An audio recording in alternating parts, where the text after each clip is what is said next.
wanted to briefly discuss that because I know on the show I have spoken about being Haitian, and I've spoken about the situations going on in Haiti. I spoke about Title 42. I believe that is something that Donald Trump put in place originally, that didn't allow asylum seekers to be able to, get their freedoms here. And then more recently, our own president, Joe Biden, who was said to be someone who was liberal for the people and who said when he was running and campaigning that he would protect the people of Haiti, listen to them, and, get them the assistance that they needed. Now, there was a war happening there. People have been protesting in the street for years. They had a situation with getting fuel, and then their assassination of their president. Also, the earthquake on top of a whole tropical storm hitting them at the same damn time.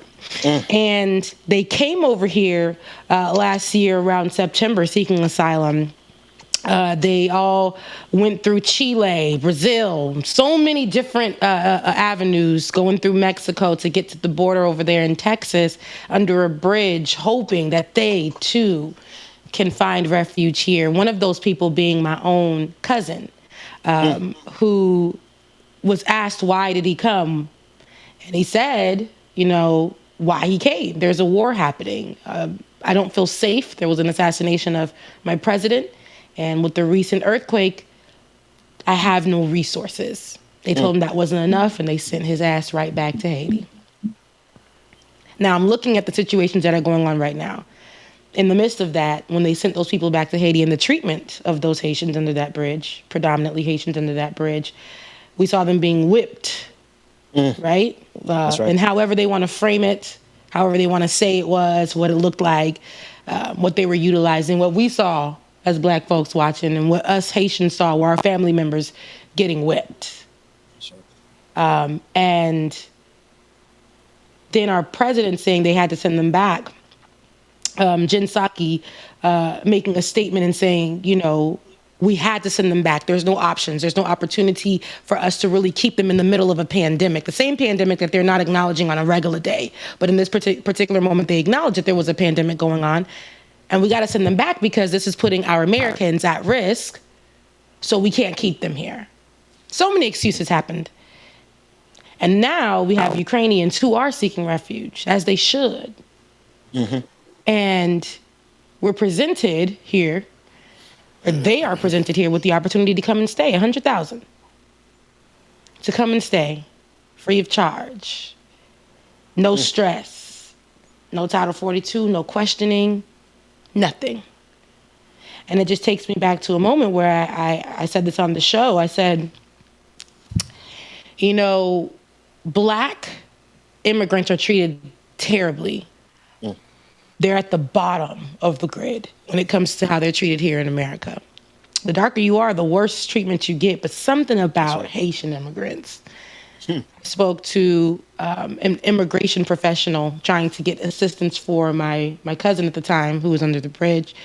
And she was telling me, she said, I don't know why, ma'am, if I can just be frank with you, I don't know why. I never experienced this much pushback with any other immigrant, but, and even some Black ones, I never experienced that. And she was white, so that I kind of looked at my phone like, lady, you don't get to say Black, but, she went on to say something about Haitian immigrants. They're just treated the worst. I've never seen anything like it. So tell me in this case, if you guys see a difference, but tell me in this case what it is that I'm missing where Haitians just can't get that same grace. Their situations can't be understood. And we see these Ukrainians who can come here and just be blessed with opportunity, safety, and be acknowledged as people. Am I tripping? Am I going crazy? Do I have the right to feel upset? Yeah. No, I don't think you're crazy for sure. Go ahead, Pastor Galloway. So we have a thing that we practice at St. Mark. It's called Patterns, Coded Language, and Institutions. We need to be having conversations about racialized patterns, racialized coded language, and racialized institutions. And this is a perfect, Rebecca, you have hit on the head a perfect example of this, where The data backs you up. The visual is clear. And even the tiered system. Take a look at how Haitians were treated versus how Afghans who we left hanging in our pullout were treated versus the Ukrainians. I mean, you have a color line here in this space already. Let alone, I'm a member of the AME Church. One of our founder, Bishop Richard Allen, went to Haiti and was trying to get us to recognize that their fight for independence was similar to our fight, and it got ignored.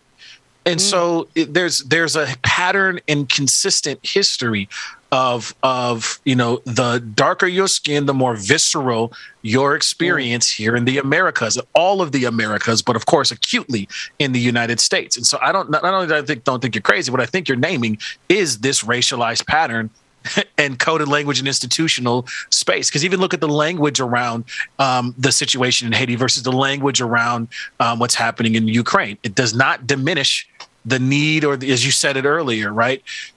But it's a pattern that we need to name and feel some kind of way about. My problem is that we don't take enough time to feel some kind of way about that. Yeah. Right there. I mean, I think I had a good maybe few days. I went on to the Hill. I discussed it on the Hill. And I feel like even in that moment, people were like, no, there not procedures that we have to follow? Do we not have to follow due process? Right. If Jen Psaki gets up and says that means that the president has an idea of what he's doing. It's not problematic when the president pulls up with something like this. Is it not problematic? Because this shows us that this was Title 42 is something that is drenched in racism. It's there is color lines here. Why can't we have the conversation and talk about the refugees that came in with no issue right before the Haitians, who were predominantly more on the white side? Why can't we talk about that? Why can't we talk about how Airbnbs were given to them? Why can't we have those conversations? No, because when we have those conversations, it causes Americans and America to actually look at the people and the representation that we had that said that they're not racist because they name themselves as liberal people. It causes us to actually put a mirror up to them. And they don't want that. They don't want that conversation. They always give us, when I talked about it, the comment section, literally, or people who were reaching out to me in my DMs were saying, you always bring race into things. But I'm like, how can we not? Literally everything, every law, everything in America was built with white people in mind. They were not built with black people in mind to benefit from. None of it. So people who look like me being here I'm black, just like everybody else. But as soon as I open my mouth and I start speaking another language, and then they figure out that I'm Haitian, I get treated like trash, like trash. My parents. Now, when I saw them immigrants over there, people didn't know that I had family under that bridge. People didn't know what I was dealing with in the background trying to get them to freedom. People didn't understand. People didn't know that. And I can't bring that story all the time to places like in the Hill. They're going to be like, oh, she's being too emotional. Well, actually, you know what? My experience actually is the damn story. Because I can tell you from experience. I can let you know what it looks like. What I'm dealing with right now, you're just hearing it from somebody else, but hearing it directly from me, I think it's pretty, I believe that stands.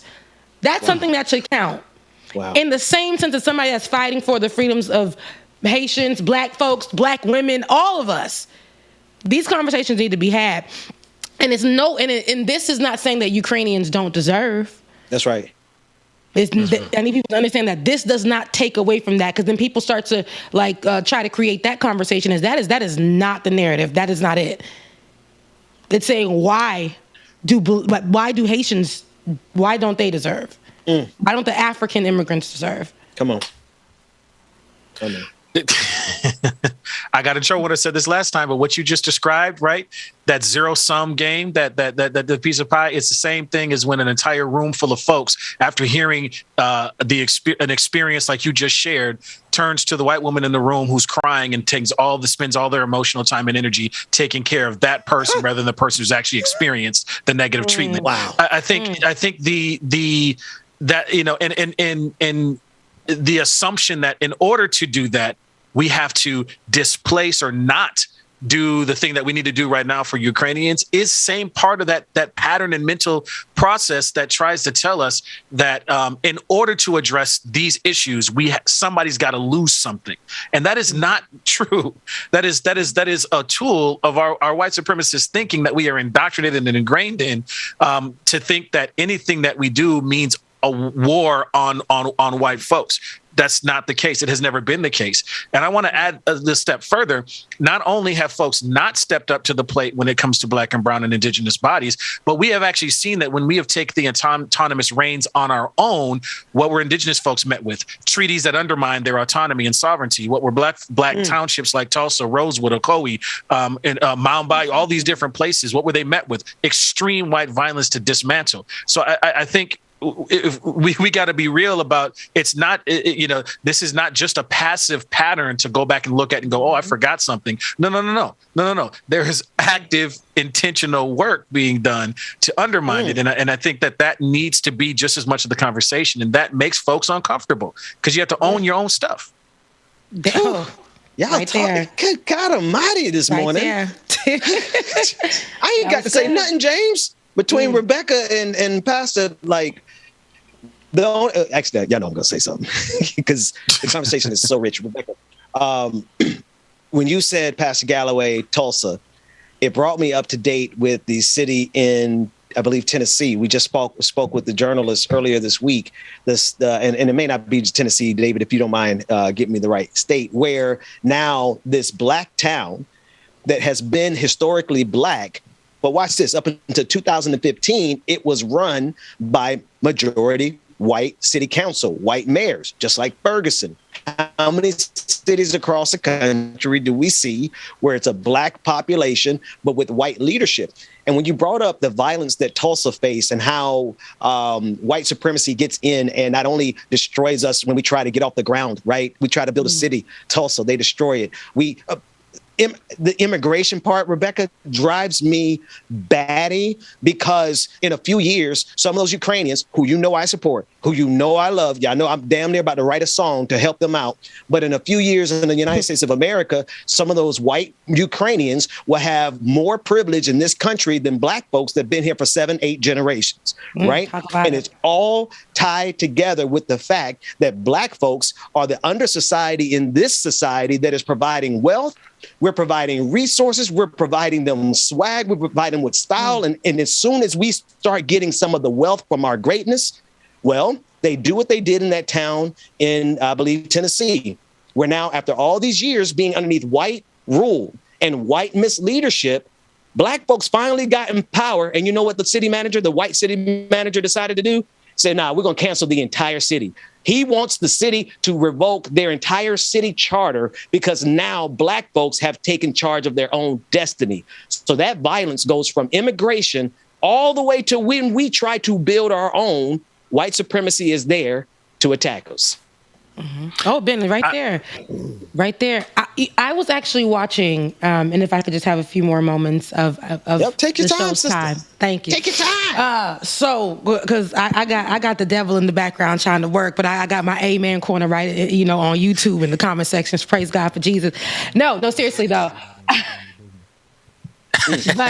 But I see nobody said your name. But you know what? I was watching Netflix yesterday, honestly, and on Netflix there was a show, whatever called, and I know this is crazy, but I'm going to make this example: Bad Vegan. And the woman on the show, she's she runs $1 million business. She is literally, her and this man that she meets are conning people out of money, like constantly borrowing. Constantly. The man's helping her steal money. I don't know. It's weird. But the fact that she done had the opportunity to go and keep continuing to invest, investors continuing to get her money. She had that opportunity constantly, even though her history showed that this lady she's not reliable. We can't trust her with any money, right? And I kept watching this and I said, damn, if this was a Black restaurant owner, if this was any, people, if they were going through some kind of psychological issue and taking money and putting it in a mysterious place or whatever, they said they were doing, and they kept asking people to borrow money, and they kept getting it. They were asking their mother to borrow money, and kept getting it. And I'm thinking to myself, how are the banks and investors really saying that this woman is reliable? A billionaire restaurant investor said, you know, you're $2 million in the hole, but, you know, I really like you. So that's all that this person needed. Imagine us, black folks, that put their blood, sweat, and tears into building that white woman's family's legacy at some point, going to the bank and saying, you know, I done messed up with some money over here, and I would love another investment. Can you guys allow me into another opportunity, another chance? That woman was granted so many opportunities, so many chances, went to jail for only 4 months for conning people out of millions of dollars. And I kept saying, imagine if we can't even go to the bank and ask them for nothing for a house. $30,000. Even if we got some money, even if we got a good job, even if we got good credit. This is our history as black people in this country. Opportunities don't come to us. Immigrants who come here, slaves. All of us sitting up here who were families were forced here. You know, we ain't got no say in nothing. Created communities because we were told after we got free, we were told that we can't stay in certain towns and we can't do certain things. Created communities, and those, like you said, those communities were bombed, taken away from us. Predominantly black areas have white leadership. Make it make sense. Make it make sense.